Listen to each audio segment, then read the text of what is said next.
I never thought I would be standing in front of a room full of lawyers, journalists, and former colleagues, watching a woman I once trusted with my entire life be escorted out in handcuffs. But life has a way of teaching you lessons you never asked to learn, and this is the story of how my secretary, the person I considered my right hand, my confidant, and at one point, almost family, became the enemy who nearly destroyed everything I had spent 20 years building. My name is Jonathan Pierce, and 3 years ago, I was the founder and CEO of Pierce Digital Solutions, a software development company based in Manchester that had grown from a tiny startup operating out of my spare bedroom to a thriving enterprise with over 200 employees and contracts with some of the biggest names in retail and finance across the United Kingdom. I was living what most people would consider the dream. A beautiful home in Alderley Edge, a company that was finally turning serious profits after years of struggle, and the respect of my peers in an industry that had once dismissed me as just another hopeful with a laptop and a dream. But none of that mattered when I discovered that the woman who sat outside my office door every single day, who managed my calendar, screened my calls, handled my correspondence, and knew every intimate detail of my professional and personal life, had been systematically working to destroy me from the inside out. This is not a story I tell easily.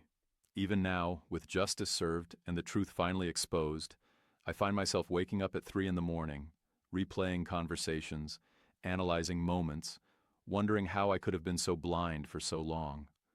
But I have learned that sharing our stories is how we heal, and perhaps more importantly, how we warn others who might find themselves in similar situations. It started, as these things often do, with something that seemed like a blessing. Elena Vance walked into my life on a rainy Tuesday in September, 7 years before everything fell apart. I remember that day with the kind of clarity that only comes when you look back at the moment your fate changed direction. My previous secretary, Margaret, had retired after 15 years with the company, and I was struggling to find someone who could fill her shoes. Margaret had been more than an assistant.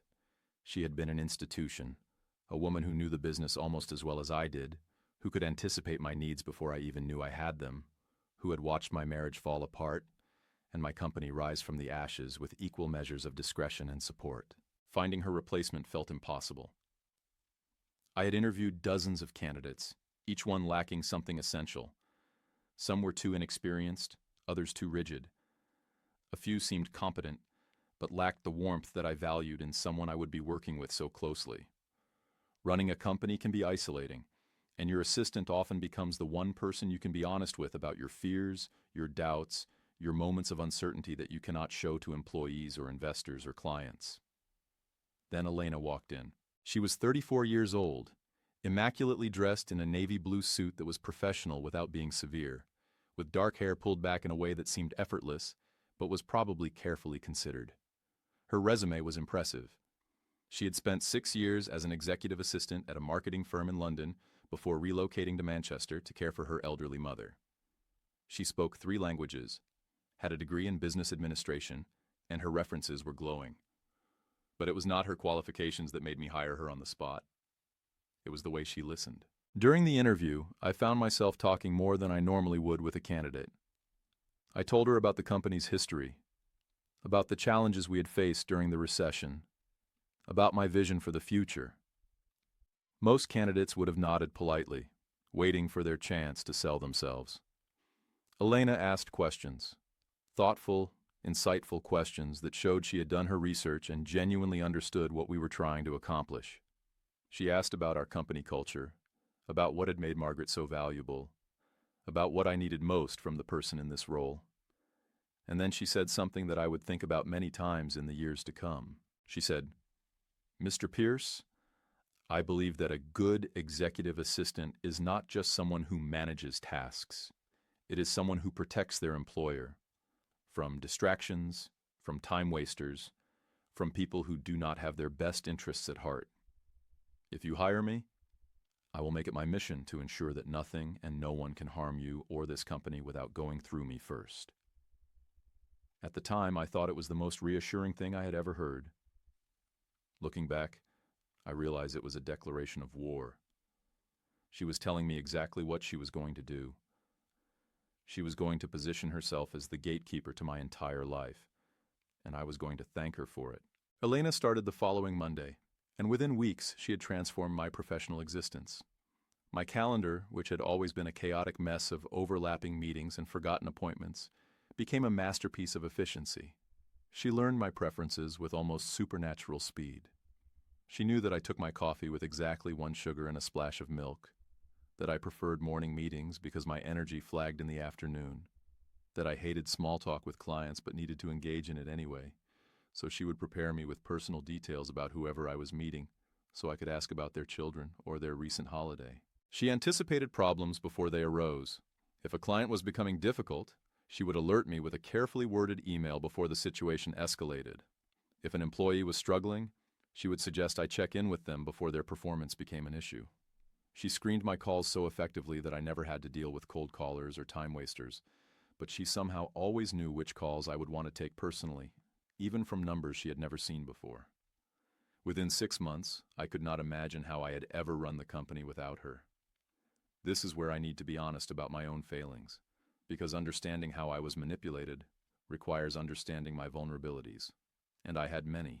My marriage had ended 3 years before Elena arrived, and it had not ended well. My ex-wife, Catherine, had left me for a colleague of mine, a man named David who had been to our home for dinner parties and barbecues, who had played golf with me on weekends, who had looked me in the eye and lied to my face for over a year while conducting an affair with my wife.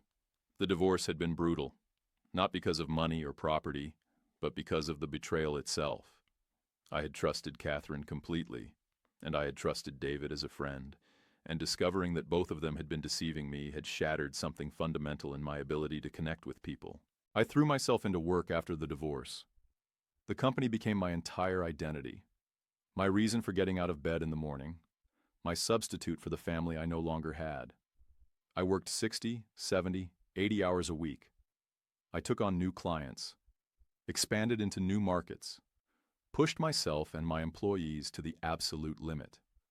The company thrived, but I was lonely in a way that I did not fully acknowledge, even to myself. Elena filled that void in ways I did not recognize at the time.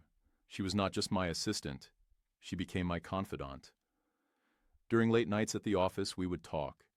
She would ask about my life, my past, my hopes for the future. She seemed genuinely interested in understanding who I was beyond the title and the business cards. She shared things about herself too, or at least I thought she did. She told me about her difficult childhood, growing up with a father who had abandoned the family when she was young, leaving her mother to raise 3 children on a secretary's salary. She told me about her previous relationships, how she had been hurt by men who had underestimated her, who had seen her as a pretty face, rather than the intelligent, capable woman she was. I felt like I understood her. More importantly, I felt like she understood me. And that understanding created a bond that I treasured, and that she exploited. The first sign that something was wrong came about 2 years into Elena's employment, and I missed it completely. Marcus Webb, my company accountant and one of my oldest friends, came to my office one afternoon with a concerned expression that I had learned to take seriously over our 20-year friendship. Marcus was not an alarmist.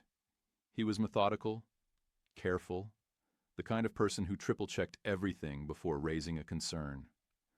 So when he closed the door behind him and sat down across from my desk with that look on his face, I knew something was genuinely bothering him.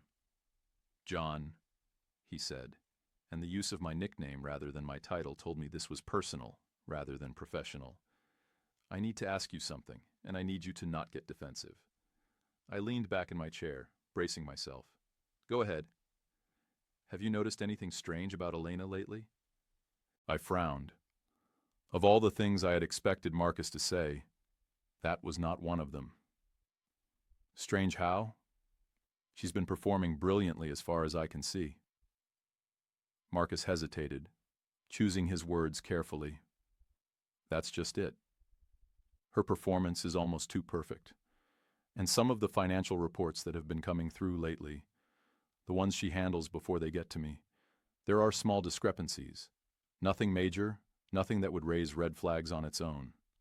But when I look at them together, there's a pattern. I felt a defensive instinct rising in my chest, and I should have listened to Marcus instead of giving in to it. But Elena had done her work well. She had positioned herself as my protector, and anyone who questioned her felt like they were questioning my judgment. "What kind of pattern?" I asked, and I could hear the skepticism in my own voice. Marcus pulled out a folder and opened it on my desk. "Small overcharges from vendors, minor expense discrepancies, invoices that don't quite match up with what we actually received. Individually, they look like normal administrative errors, but over the past 18 months, they add up to nearly £40,000. I looked at the documents he had spread before me, and I should have seen what he was showing me. The numbers were right there, plain as day, but I had already made up my mind before I even looked. "Marcus, you know how much Elena does around here. She processes hundreds of invoices a month, manages dozens of vendor relationships. A few errors over 18 months is not exactly a crime. It's human." "I'm not saying it's a crime," Marcus said carefully. "I'm saying we should look into it. Maybe do an internal audit, just to be safe. And here is where I made one of the biggest mistakes of my life." "An audit would take months and cost a fortune," I said, "and it would send a message to Elena that we don't trust her after everything she's done for this company.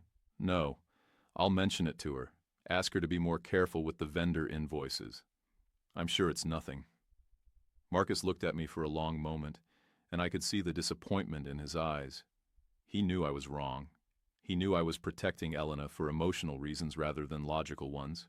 But he also knew that I was the CEO, and ultimately, the decision was mine. "All right," he said finally, gathering his documents. "But John, please keep an eye on things. Something doesn't feel right to me, and I've learned to trust my instincts after all these years." I promised him I would, and then I did exactly what he had warned me against. I mentioned the discrepancies to Elena, giving her the perfect opportunity to cover her tracks. She handled it brilliantly, of course. Her eyes widened with what looked like genuine distress. She apologized profusely, blamed herself for being overwhelmed with the increased workload as the company had grown. She promised to be more careful, to double-check everything, to implement new systems to prevent errors. And then she did something that should have been another warning sign, but instead made me trust her even more. She cried.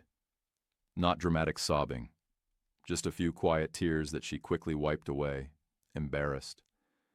She told me how much this job meant to her, how much she valued my trust, how devastated she would be if I thought she was incompetent, or worse, dishonest. She looked me directly in the eyes and said, "Jonathan, I would never do anything to harm you or this company. You saved me when you gave me this job. You believed in me when no one else did. I will spend the rest of my career proving that your faith was not misplaced." I believed her. I completely, totally, utterly believed her. And for the next 3 years, she continued to steal from me, to sabotage my relationships, to systematically undermine my business, all while smiling and bringing me coffee and telling me she was protecting me from the world. The second sign came about a year after Marcus's warning, and this time it was not about money. It was about people.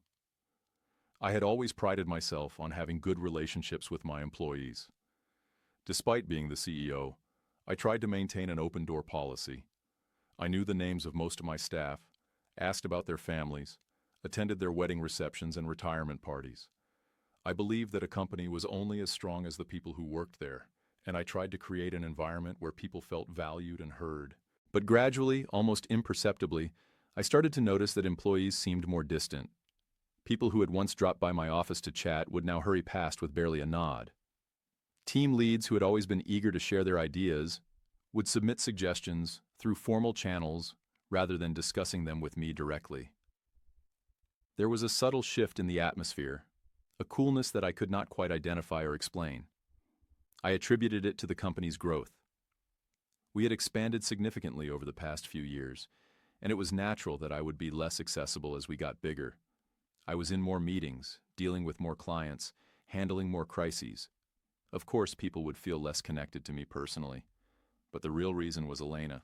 I did not discover this until much later, but she had been systematically poisoning my relationships with my employees for years.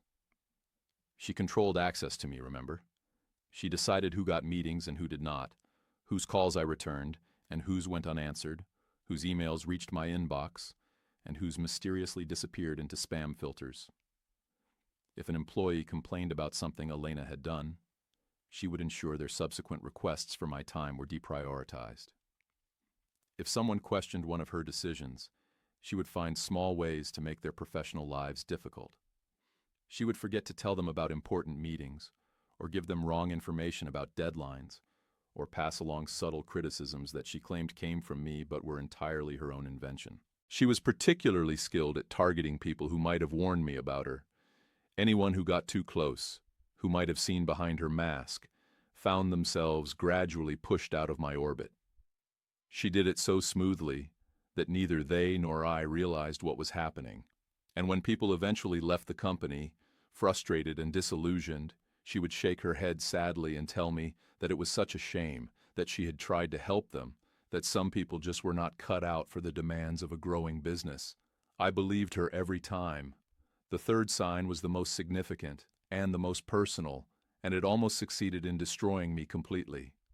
Her name was Sarah Mitchell, and she was the first woman I had seriously dated since my divorce. Sarah was a marketing consultant who worked with several companies in our industry. We met at a conference in London, and there was an immediate connection. She was intelligent and funny and kind, with a warmth that reminded me of what I had been missing in my life for so long. We exchanged numbers, had dinner the following week, and began what felt like the beginning of something real. For the first few months, everything was wonderful.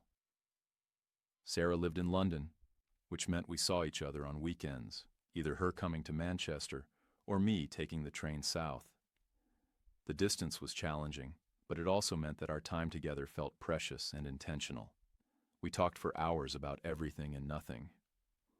We made plans for the future, tentative and hopeful. I started to believe that maybe I could trust someone again, that maybe my ex-wife's betrayal had not broken me permanently. Elena knew about Sarah, of course.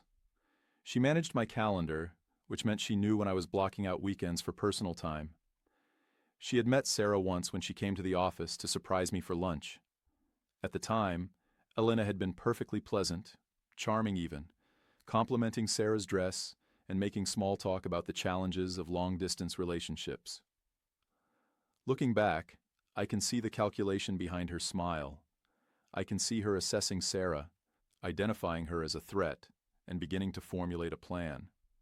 It started with small things, messages from Sarah that Elena claimed she had passed along but that I never received, scheduling conflicts that meant I had to cancel our weekend plans at the last minute because of urgent client meetings that could not be moved. Elena was apologetic each time, telling me how sorry she was that work was interfering with my personal life, promising to try harder to protect my time. But she was not trying to protect my time. She was trying to destroy my relationship. The worst part was how she did it. She did not just sabotage things from my end. She went after Sarah directly. I would learn this much later, but Elena had found Sarah's contact information and begun reaching out to her, pretending to be a concerned friend. She would send Sarah anonymous messages suggesting that I was not as committed to the relationship as I claimed, that I had been seen with other women, that my late nights at the office were not always spent working. She would drop hints about my divorce, implying that Catherine had left because of my infidelity, rather than her own. None of it was true, but Elena had a gift for knowing exactly how to plant seeds of doubt. She did not make outlandish accusations that Sarah would have immediately dismissed. She made small, subtle suggestions that burrowed into Sarah's mind and grew like weeds. Meanwhile, she was working on me from the other direction. She would mention, casually, that Sarah had seemed cold the last time she called. She would express concern that Sarah did not seem very supportive of my career. She would wonder aloud whether Sarah really understood the demands of running a company, whether she was prepared for what life with me would actually be like. I should have seen what she was doing. I should have recognized the pattern, the way she was slowly building walls between me and the woman I was falling in love with. But I was so used to trusting Elena, so accustomed to seeing her as my ally and protector, that I took her concerns at face value The relationship fell apart slowly, and then all at once. Sarah became distant, suspicious, questioning things I said in ways that felt unfair and unfounded. I became defensive, hurt that she did not trust me, frustrated that our precious time together was increasingly spent arguing about things that made no sense to me. We both blamed each other for problems that neither of us fully understood. The final conversation happened over the phone on a cold February evening. Sarah told me that she had been receiving messages, that she had tried to ignore them, but could not shake the feeling that something was wrong. She said she needed time to think, that maybe we had moved too fast, that she was not sure she really knew who I was. I was devastated. I tried to explain, to defend myself against accusations I did not fully understand. But the damage was done.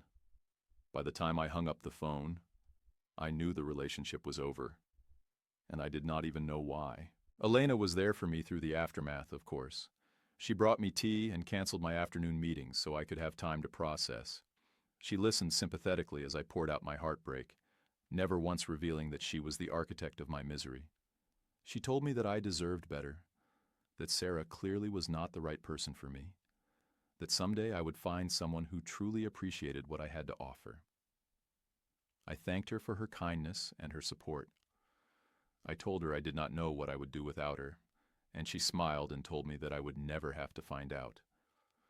The fourth sign was the one that finally opened my eyes, but even then, it took months for me to accept what I was seeing. It came in the form of Sophie Chen, a young IT specialist who joined the company about 18 months before everything came crashing down. Sophie was 29, brilliant with technology, and had a quiet intensity that I immediately liked. She was not interested in office politics or social climbing. She just wanted to do her job well and go home at the end of the day. Sophie's position gave her access to parts of the company's digital infrastructure that most employees never saw. She could see email logs, access patterns, security reports. It was all part of her job, ensuring that our systems were secure and functioning properly. About 6 months after she started, Sophie requested a meeting with me. It was unusual. IT specialists typically reported to their department head, not directly to the CEO. But Sophie was insistent, and something about her tone when she spoke to my assistant made Elena agree to schedule the meeting. That should have been my first clue that something significant was happening. Elena almost never scheduled meetings with junior employees without heavy vetting first. But perhaps she was overconfident by that point, or perhaps she underestimated the quiet young woman with the intense eyes. Sophie came to my office on a Thursday afternoon. Elena was at lunch, which I would later learn Sophie had deliberately arranged. She sat across from me with a folder in her lap and an expression that was equal parts determination and nervousness. "Mr. Pierce," she began, "I need to show you something, and I need you to promise me that you will look at it with an open mind before you respond." I was intrigued despite myself. "Go ahead." She opened the folder and laid out several printed documents on my desk. They were email logs, access records, and what looked like screenshots of internal communications. "I've been running routine security checks on our systems," Sophie said, "and I've found some anomalies that I cannot explain. At first I thought they might be glitches or normal administrative access, but the more I looked, the more concerned I became." I looked down at the documents. The first page showed a list of email access events, times when someone had logged into email accounts that were not their own. "These are access logs for your email account," Sophie explained. "Not your primary work email, but the personal account you use for private correspondence. Someone has been accessing it regularly for at least 2 years, reading your messages and then marking them as unread so you would not notice." I felt a chill run down my spine. That's not possible. No one has the password to that account. "They would not need it if they had administrative access to the mail server," Sophie said carefully, "which your executive assistant does, by virtue of her role in managing company communications." I stared at her, my mind refusing to process what she was implying. "You're suggesting that Elena has been reading my personal emails?" "I'm not suggesting anything yet," Sophie said, and I could see how carefully she was choosing her words. "I'm showing you data and telling you what it indicates. But there's more." She pulled out another document. This is a record of forwarded communications. Someone has been systematically forwarding copies of certain emails, both incoming and outgoing, to an external address. Client proposals, financial projections, strategic planning documents, information that would be extremely valuable to a competitor. My mouth went dry. What external address? Sophie pointed to a highlighted email address on the page. It was a generic Gmail account. Nothing that would mean anything to me. But the implications were staggering. I've traced the access patterns, Sophie continued. They always happen when your assistant is logged into the system. The timing corresponds exactly with her work hours. The documents that are being forwarded are documents that pass through her hands. I cannot prove definitively who is doing this, but the circumstantial evidence is overwhelming. I sat in silence for a long moment, my mind racing through the implications. If what Sophie was showing me was true, then Elena had not just been reading my personal correspondence. She had been stealing company secrets and sending them to an outside party. It was industrial espionage. It was betrayal on a scale I could barely comprehend. But even then, even with the evidence laid out before me, my first instinct was to defend Elena. There must be another explanation, I said, and I could hear the desperation in my own voice. Elena has been with me for years. She is completely loyal. She would never do something like this. Sophie looked at me with an expression that was almost pitying. Mr. Pierce, I understand that this is difficult to hear, but I would not have brought this to you if I was not absolutely certain that something is wrong. You need to investigate this properly, quietly, before whoever is doing this realizes they have been discovered. I wanted to argue more, to find holes in her logic, to convince myself that the woman I had trusted for so long could not possibly be what Sophie was suggesting. But some small part of me, the part that had noticed the growing distance from my employees and wondered about the failed relationship with Sarah, and remembered Marcus's warnings about financial discrepancies, that part of me knew that Sophie was telling the truth. What do you suggest I do? I asked finally.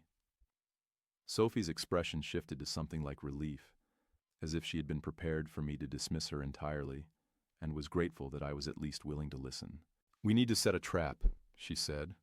Something that will prove definitively whether your assistant is the source of the leak, and if so, who she is sending information to. But we have to be extremely careful. If she suspects anything, she will cover her tracks, and we may never know the full extent of what she has done. I nodded slowly, my mind already racing ahead to what this would mean if it was true.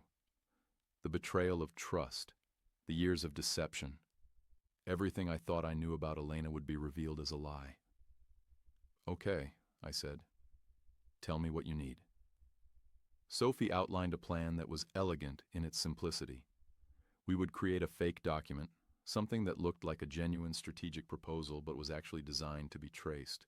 We would make sure it passed through Elena's hands in a way that seemed natural, and then we would wait to see if it appeared anywhere it should not. I agreed to the plan, but I asked Sophie to give me a few days before we implemented it. I told myself I needed time to prepare, to make sure we did everything properly. But the truth was that I needed time to accept what was happening, to grieve for the relationship I had thought I had with Elena before I set out to prove that it had all been a lie. Those few days were some of the most difficult of my life. I went to work and sat across from Elena during our morning briefings, watching her smile and laugh and anticipate my needs with her usual efficiency, all while wondering whether every word out of her mouth was a lie. I found myself analyzing every interaction we had ever had, looking for signs I had missed, for moments when her mask might have slipped. And I found them. Once I started looking, I found them everywhere. The way she had always deflected when I asked too many questions about her past. The convenient timing of her arrival, just when I was most vulnerable after my divorce. The subtle ways she had isolated me from people who might have warned me about her. The relationships that had fallen apart under circumstances I had never fully understood. It was like looking at one of those optical illusions, where you stare at a picture of a vase, and suddenly realize it is also two faces. Once you see it, you cannot unsee it. And once I started seeing Elena clearly, I could not understand how I had ever been so blind. I also started thinking about who might be receiving the information she was sending. A competitor, Sophie had suggested. But which one? Our industry was competitive, certainly, but I could not think of anyone who would go to such lengths to steal our secrets. And then I remembered Richard Harlow. Richard was the CEO of Harlow Technologies, a company that had been trying to break into our market for years. We had competed for contracts several times, and Pierce Digital Solutions had won more often than not. Richard had always been gracious in defeat, congratulating me publicly, and suggesting we should get together for drinks sometime. But there had always been something about him that made me uneasy, a coldness behind his smile that suggested his friendliness was more strategic than genuine. About a year earlier, we had competed for a major contract with a retail chain, and Pierce Digital had won decisively. Richard had called me to offer congratulations, and during the conversation, he had mentioned casually that he was surprised by some of the details in our proposal, things that seemed like they had been designed specifically to counter his company's approach. At the time, I had assumed he was just being a sore loser, suggesting that we had somehow cheated.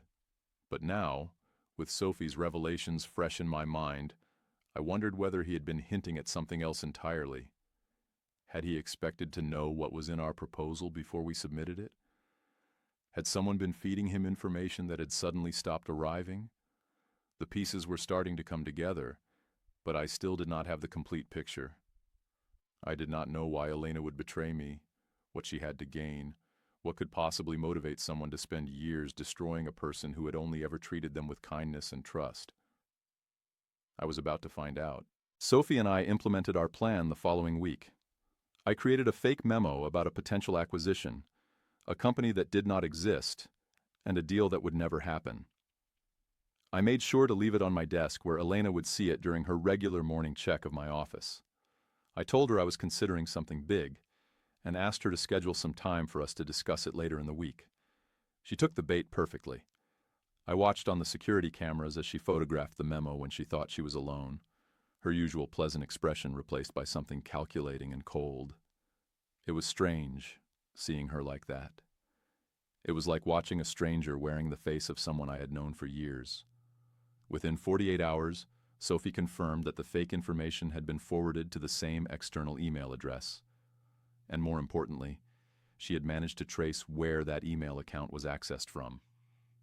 The IP address belonged to Harlow Technologies. I had my confirmation, but I still did not have my answer. Why? What had Richard Harlow offered Elena that was worth destroying me? What had I done to make her hate me enough to spend years systematically dismantling my life? I decided to find out directly. The conversation that followed was one of the most difficult I have ever had, but it was also one of the most important.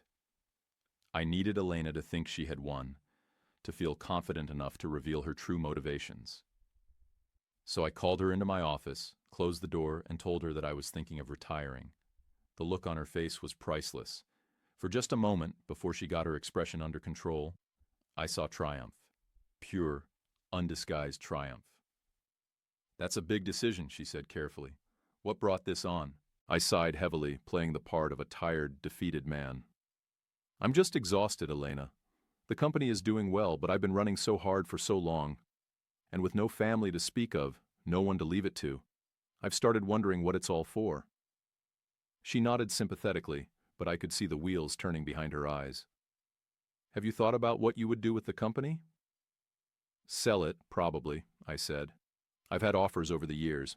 Maybe it's time to take one." "Offers from whom?" I shrugged. "Various interested parties. Harlow Technologies has been sniffing around for a while. Richard has made it clear he'd be interested if I ever wanted to step away." And there it was. The flicker. The tell. Elena's eyes widened slightly. Her breath caught almost imperceptibly. And for just a moment, her mask slipped completely. "That would be quite an outcome," she said, her voice just a touch too casual. "Richard Harlow acquiring Pierce Digital Solutions. Almost poetic, really." "How so?" She seemed to realize she had said too much and tried to backtrack. "Just that you've competed for so long. It would be the end of an era." But I had seen what I needed to see. The connection between Elena and Richard was not just professional. There was something personal there, something that went deeper than a simple arrangement to share corporate secrets. "Elena," I said quietly, "how long have you known Richard Harlow?" The question hung in the air between us. I watched her face cycle through several emotions in rapid succession. Surprise, then calculation, then something that looked almost like relief. "You know," she said finally. It was not a question. "I know enough. I know about the emails, about the information you've been forwarding to his company. What I don't know is why." She was silent for a long moment, and when she spoke again, her voice was completely different. The warmth and deference were gone, replaced by something cold and hard. "Do you really not remember me, Jonathan? Not remember what you did?" I stared at her, genuinely confused. "What I did? I gave you a job. I trusted you. I treated you like family." "You destroyed my family," she said, and the venom in her voice was so intense that I physically leaned back in my chair. 20 years ago, before you were a big, important CEO, you were a nobody with a startup, and you needed investors. Do you remember where that money came from?" I searched my memory, trying to understand what she was referring to. 20 years ago, Pierce Digital had been struggling to survive. I had pitched to dozens of potential investors, desperate for the capital to keep going. "There were many investors," I said carefully. "I don't remember all of them." "You wouldn't remember him," Elena said bitterly. "He was just another name on a piece of paper to you, Michael Vance, my father." The name hit me like a physical blow. Michael Vance. I remembered now. He had been one of my early investors, a man who had believed in my vision when few others did. He had put £50,000 into the company, money that had kept us afloat during our most difficult months. And then, during the restructuring that followed our first major client acquisition, his investment had been diluted. Legal, certainly.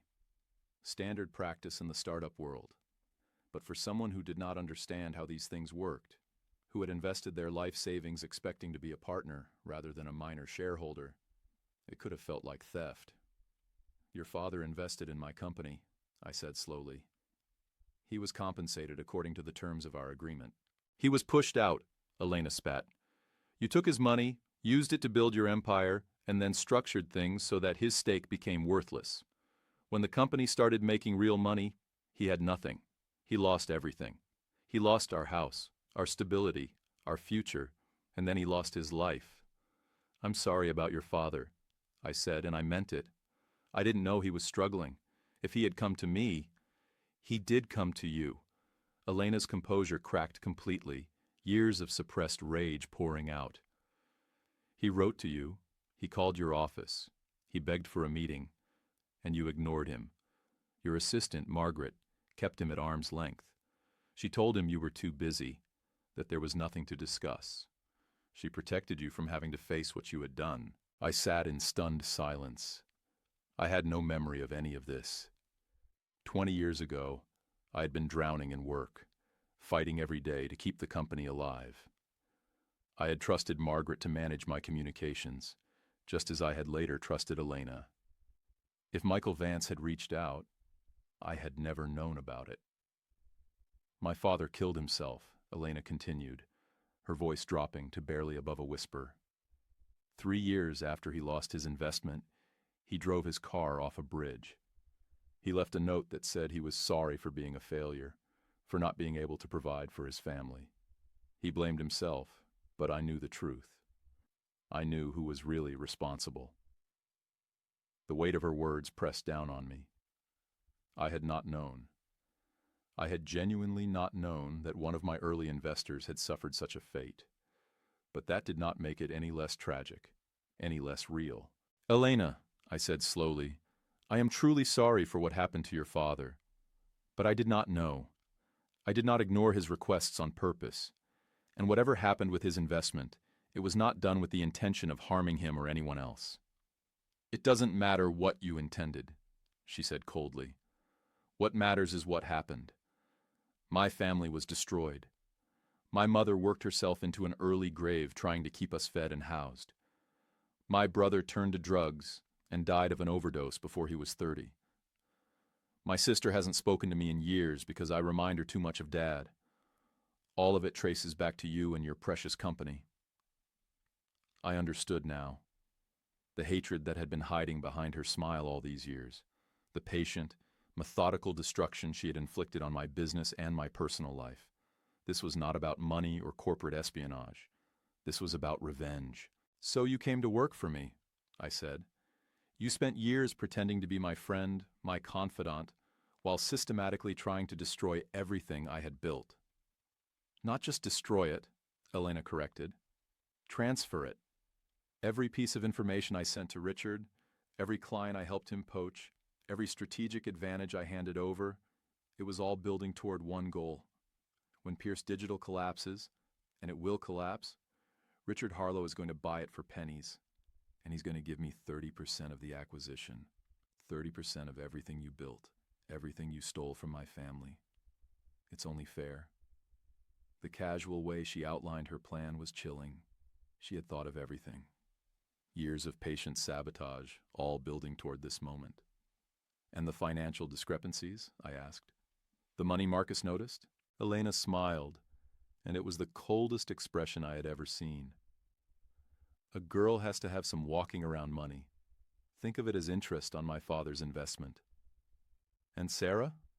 My relationship with her?" "I couldn't have you finding happiness," Elena said simply. "Not when my father never could. Not when he died thinking he had failed everyone who loved him. You don't deserve happiness, Jonathan. You deserve exactly what you gave my family. Nothing." I sat there, looking at the woman I had trusted for 7 years, and I felt something shifting inside me. The shock was fading, replaced by something colder and more focused. She had spent years planning her revenge, executing it with patience and precision. She thought she had won. She was about to find out how wrong she was. "Elena," I said, and my voice was calmer than I felt, "I understand why you hate me. Your father's story is tragic, and I am genuinely sorry for the pain your family suffered. But there are a few things you should know before you celebrate your victory." She looked at me warily, perhaps sensing that something had changed. "First," I continued, "everything you just told me has been recorded. Sophie Chen installed audio monitoring in this office 3 days ago, after we discovered your connection to Harlow Technologies. Every word you've said is now documentation for the police and for our legal team." The color drained from Elena's face. "Second, the document you photographed and sent to Richard Harlow, the one about the acquisition, it was fake. We created it specifically to trace your leaks and confirm your involvement. Richard is going to look very foolish when he tries to act on information that has no basis in reality." "You're bluffing," Elena said, but her voice had lost its confidence. "Third," I continued, "while you've been focusing on sabotaging me, Sophie has been recovering every email, every document, every piece of evidence of what you've been doing for the past 7 years. We have enough to press criminal charges for corporate espionage, theft, and fraud. My lawyers have been briefed, and they're very eager to have a conversation with you." Elena stood up abruptly, her chair scraping against the floor. "You can't prove anything. It will be your word against mine." "I can prove everything," I said calmly. "You were very thorough, Elena, but you underestimated our IT department. Every email you forwarded left a trace. Every document you photographed was logged. Every access to my personal accounts was recorded. You might have been patient, but technology has a very long memory." For the first time since I had known her, Elena looked afraid. The mask was completely gone now, replaced by the face of someone who had just realized their carefully constructed plan was falling apart. "There's one more thing," I said, and this was the part that had taken the most work to uncover. "Your father's investment. I've spent the last week reviewing all the documentation from that period, with the help of lawyers who specialize in early-stage company structures, and what I found was interesting." Elena waited, her body tense as if preparing to flee. "Your father was offered a buyout in 1998. when we did the restructuring. A buyout that would have returned his initial investment, plus a 15% return. It wasn't a fortune, but it was fair. He turned it down because he believed the company would eventually be worth more, and he wanted to hold out for a bigger payday. "That's a lie," Elena said, but there was uncertainty in her voice. "It's documented. I have the correspondence, the offer letter, his signed refusal. Your father made a gamble, Elena. He bet on the company's future value, and when subsequent funding rounds diluted his stake, he lost that bet. It's a story that happens all the time in the startup world. Tragic, yes, but it's not theft. It's not fraud. It's the risk that every investor takes when they put money into an early-stage company." I stood up and walked around my desk to face her directly. "I am not responsible for your father's death. The choices he made after his investment did not pay off. The mental health struggles he faced. Those were tragedies, but they were not my doing. And spending 7 years destroying my life, my relationships, my company, none of it will bring him back. None of it will undo the pain your family went through. All it's done is make you into the very thing you accused me of being, a destroyer of lives." Elena stared at me, and for just a moment, I thought I saw something like doubt flicker across her face. But then her expression hardened. "It doesn't matter," she said. Richard Harlow is going to have his own problems very soon," I interrupted. "Receiving stolen corporate intelligence is a serious offense. My lawyers are already preparing a case against Harlow Technologies. By this time next week, Richard is going to be too busy fighting his own legal battles to help you with anything." The door to my office opened, and 2 police officers entered, followed by Sophie Chen. Elena looked at them, then back at me, and I saw the moment when she finally understood that it was over. "Elena Vance," one of the officers began, "we need you to come with us to answer some questions." She did not resist. She did not cry or plead or try to talk her way out of it. She simply looked at me with an expression of pure hatred and said, "This isn't over." "Yes," I said quietly, "it is." They led her out of the office, past the rows of desks where employees had stopped working to stare, through the lobby where the receptionist watched with wide eyes. I stood at my office window and watched the police car pull away, taking with it the woman who had pretended to be my friend, while systematically trying to destroy everything I had built. Sophie came to stand beside me. "Are you okay?" she asked. I considered the question seriously. Was I okay? 7 years of my life had just been revealed as a lie. Every moment of trust, every confidence shared, every time I had thanked Elena for her dedication and support, all of it was tainted now. I would never be able to look back on those years without wondering what else I had missed, what other manipulations had gone undetected. But I was still standing. My company was still standing. And for the first time in longer than I could remember, I knew exactly who my enemies were. "I will be," I said. Part 2. The weeks that followed Elena's arrest were some of the most challenging of my professional life, but also some of the most clarifying. The investigation into her activities revealed the full extent of her betrayal, and it was even worse than I had imagined. Over 7 years, she had embezzled nearly £400,000 through a network of fake vendors and inflated invoices. She had forwarded confidential information on over 40 major client proposals, giving Richard Harlow a significant advantage in competitive bids. She had sabotaged at least a dozen employee relationships, driving away talented people who might have warned me about her activities. And the personal damage was incalculable. I would never know exactly how many relationships she had poisoned, how many opportunities she had quietly killed, how many ways she had shaped my life to keep me isolated and dependent on her. The legal proceedings moved quickly, partly because the evidence Sophie had gathered was overwhelming, and partly because Elena, facing the reality of her situation, eventually agreed to cooperate in exchange for a reduced sentence. She provided testimony about Richard Harlow's involvement, testimony that proved invaluable in our civil case against Harlow Technologies. Richard fought hard, of course. He hired the best lawyers money could buy and mounted an aggressive defense.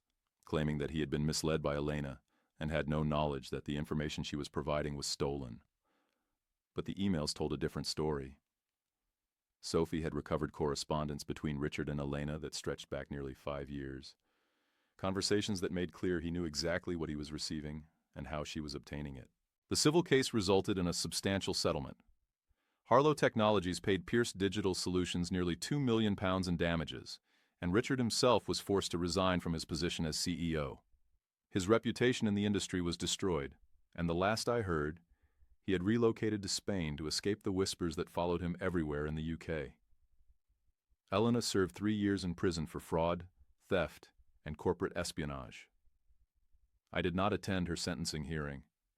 I had said everything I needed to say to her, and I had no desire to see her again.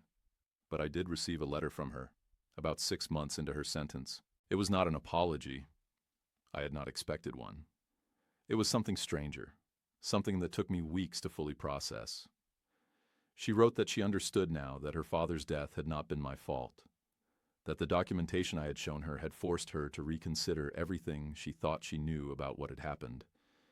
She wrote that she had spent years feeding her anger, convincing herself that I was a monster who deserved to suffer, because the alternative, accepting that her father's death had been the result of his own choices and struggles, was too painful to bear. She did not ask for forgiveness, and I did not offer it. Some betrayals are too deep to forgive, and I think she understood that. But the letter gave me something I had not known I needed. Closure, understanding, a sense that even in the midst of all that destruction, there might have been something human underneath. The experience changed me in ways that took years to fully appreciate. I became more careful about who I trusted, certainly. But more than that, I became more aware of my own blind spots, the ways that my loneliness and need for connection had made me vulnerable to manipulation. I started seeing a therapist, something I had resisted for years, and began the slow work of understanding why I had been so eager to believe in Elena's friendship that I had ignored every warning sign. I also worked to repair some of the damage she had done. I reached out to former employees who had left under mysterious circumstances, explaining what had happened and apologizing for any harm that had been done to their careers. Some of them were understandably bitter. Others were grateful for the explanation, having spent years wondering what they had done wrong to fall out of favor with me. A few even came back to work at Pierce Digital, and their return felt like a small victory against the destruction Elena had wrought. Marcus Webb, my accountant and old friend, received a substantial bonus and a sincere apology for not listening to him when he first raised concerns. He accepted both with characteristic grace, telling me that he was just glad the truth had finally come out. Sophie Chen was promoted to head of IT security, with a significant raise and a level of autonomy that reflected the crucial role she had played in exposing Elena's scheme. She remained one of my most trusted employees, and I made sure she knew that her courage in coming forward had saved the company and possibly my life. And then there was Sarah. About a year after Elena's arrest, when the legal proceedings were mostly concluded and life had begun to return to something like normal, I sat down one evening and wrote Sarah a letter. I explained everything. The manipulation, the anonymous messages Elena had sent, the deliberate sabotage of our relationship. I did not ask for anything. I did not expect a response. I just wanted her to know the truth about why things had fallen apart between us. She called me a week later.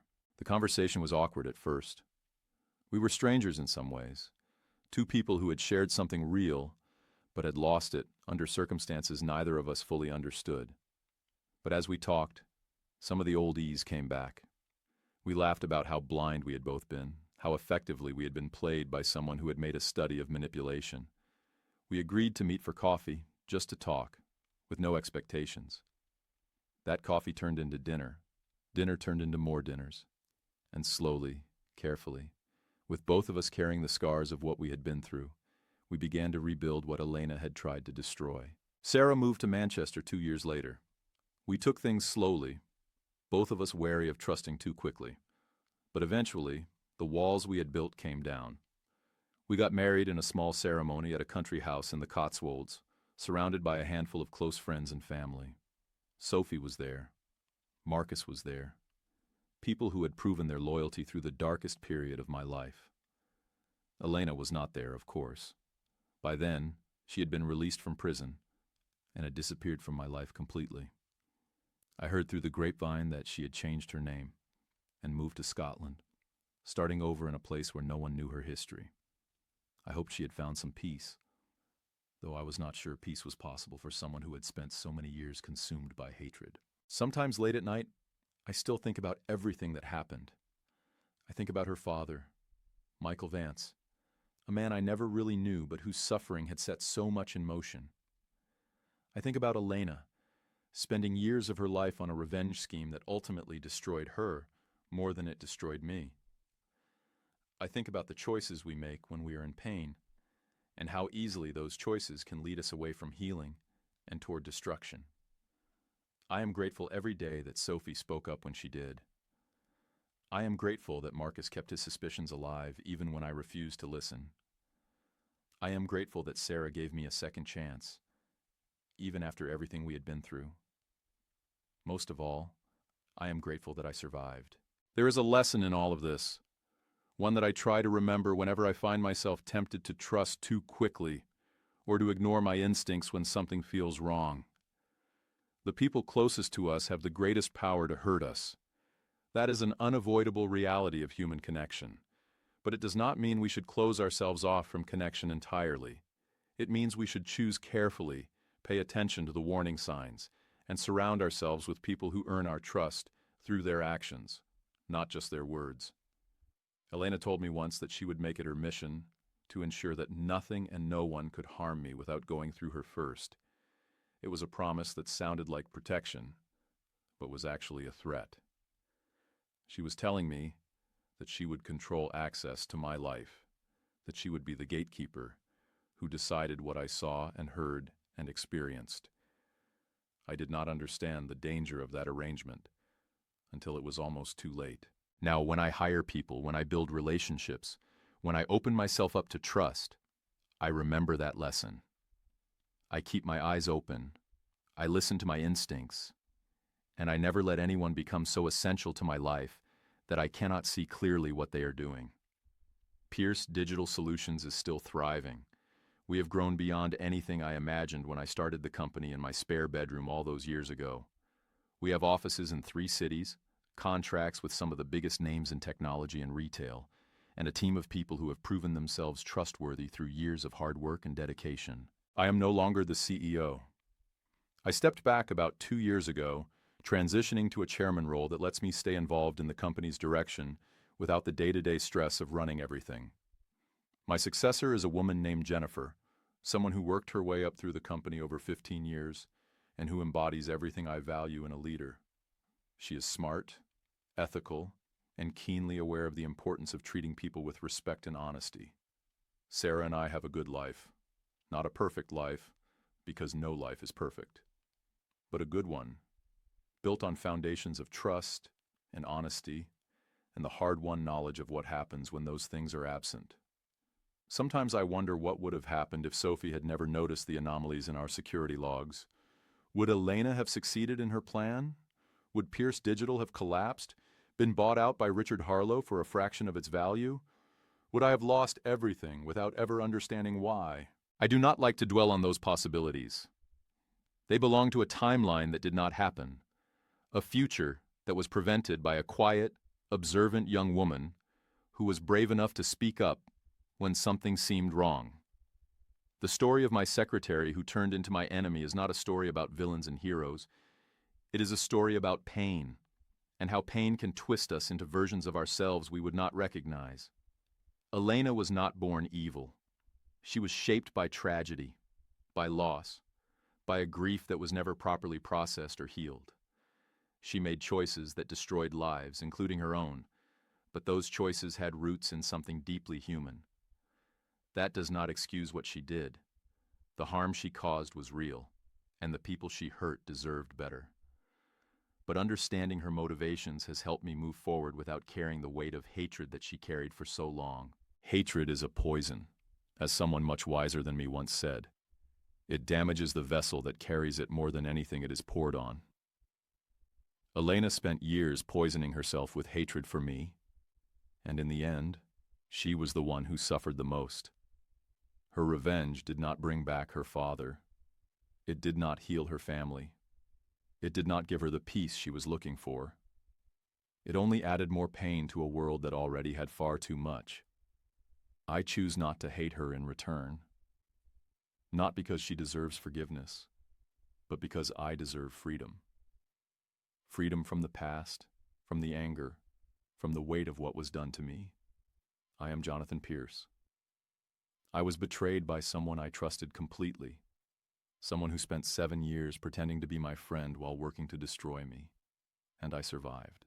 More than survived. I rebuilt. I found love. I found community. I found a version of myself that is stronger and wiser than the man who hired a stranger without knowing she had come to tear down everything he had built. If you are listening to this story, if you have been betrayed by someone close to you, if you are struggling to understand how someone you trusted could hurt you so deeply, I want you to know that there is a way through. The pain is real, and it takes time to heal. But you are not defined by what was done to you. You are defined by how you choose to move forward. Pay attention to the warning signs. Trust your instincts. Surround yourself with people who prove their loyalty through their actions. And never ever let anyone become so essential to your life that you cannot see clearly what they are doing.